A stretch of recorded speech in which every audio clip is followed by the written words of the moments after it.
Good day. Here are the stories for the Manila Times for Friday, July 29, 2022.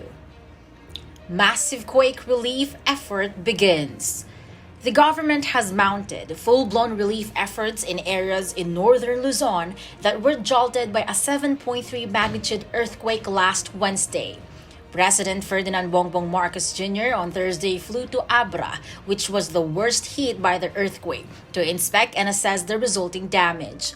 He was joined by Secretaries Benjamin Benhar Abalos Jr. of Interior and Local Government, Erwin Tulfo of Social Welfare and Development, Jose Faustino Jr. of National Defense, and Anton Lagdameo, Special Assistant to the President. With power in the entire province restored and communication lines and internet service steadily stabilizing, the president said the next step is to ensure all affected residents have enough food and potable water. He said he will order the procurement of potable water purifying systems so that the use of plastic bottles for collecting water is minimized. Marcos instructed the Department of National Defense and the military to deploy all available air assets to help the Department of Social Welfare and Development's field offices in Region 1 or Ilocos Region in distributing food and relief packs to residents in mountainous areas. He also directed local agencies to provide tarpaulins and other construction materials to build temporary shelters for people who cannot yet return to their quake-damaged homes. 228.5 million pesos needed to fix quake-hit schools. The Department of Education or DepEd estimates that 228.5 million pesos will be needed to repair 35 schools in Luzon that sustained damage from the earthquake that hit Abra and other areas in northern Luzon on Wednesday. The DepEd said 11 of the schools are in Region 3 or Central Luzon, 9 in Region 2 or Cagayan Valley, 8 in the Cordillera Administrative Region or CAR, and 7 in Region 1 or Ilocos Region. The department has called an emergency meeting among regional and division DRRM coordinators in the affected regions and is coordinating with field officials for updates and response actions for the learners, teachers, and non-teaching personnel.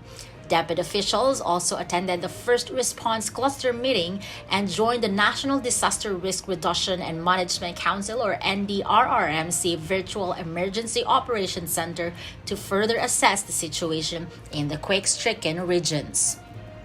Quake-damaged historical sites to be repaired. The National Historical Commission of the Philippines or NHCP will help repair historic sites and structures in Abra and other parts of the Ilocos region that were damaged by the 7.0 magnitude earthquake.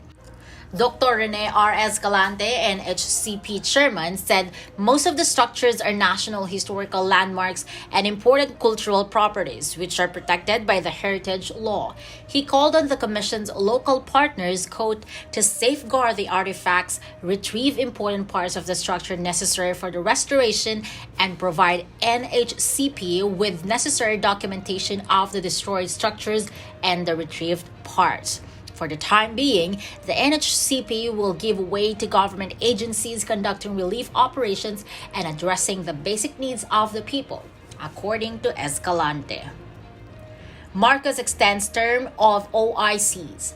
President Ferdinand Bongbong Marcos Jr. has extended the term of officers in charge or OICs of government agencies until December this year, quote, to ensure the continuous and effective delivery of government services, Malacanang said Thursday. Press Secretary Rose Beatrix Trixie Cruz Angeles said the president, through Executive Secretary Victor Rodriguez, amended and supplemented Memorandum Circular 1 that originally removed all contractual and casual employees from their positions effective June 30. Over to business, peso exchange rates will continue to be affected by outside developments. The Bangko Sentral ng Pilipinas or BSP warned on Thursday following another massive U.S. Fed rate hike. In a statement, BSP Governor Felipe Medalla said the action of the U.S. Federal Reserve or Fed, along with the tightening of global financial conditions and broadening uncertainty over global growth prospects, could continue to drive exchange rate movements in emerging market economies, including in the Philippines. The U.S. Federal Reserve Bank raised its benchmark rate by another 75 basis points or BPS on Wednesday to combat persistent inflation. It was the first time in the Fed's modern history that interest rates had been hiked by 75 BPS twice in a row.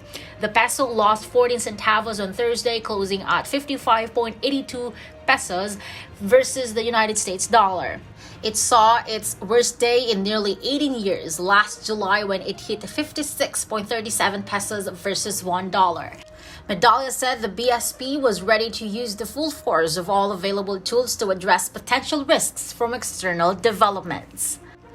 In sports, Letran basketball star Renz Abando has decided to leave the Letran Knights in the National Collegiate Athletic Association or NCAA and play professional basketball for Korean club Anyang KGC in the Korean Basketball League or KBL.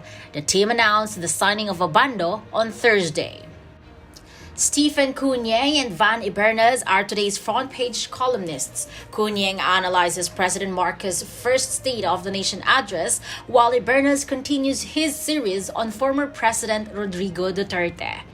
Today's editorial discusses on freeing the people of Myanmar from tyranny. Read a full version on the paper's opinion section or listen to the Voice of the Times. For more news and information, get a copy of the Manila Times on print. Subscribe to its digital edition or log on to www.manilatimes.net. Follow us on Twitter, Facebook, or Instagram. And keep up with the Times. This is EJ Gomez reporting. Our longest trusted English newspaper since 1898.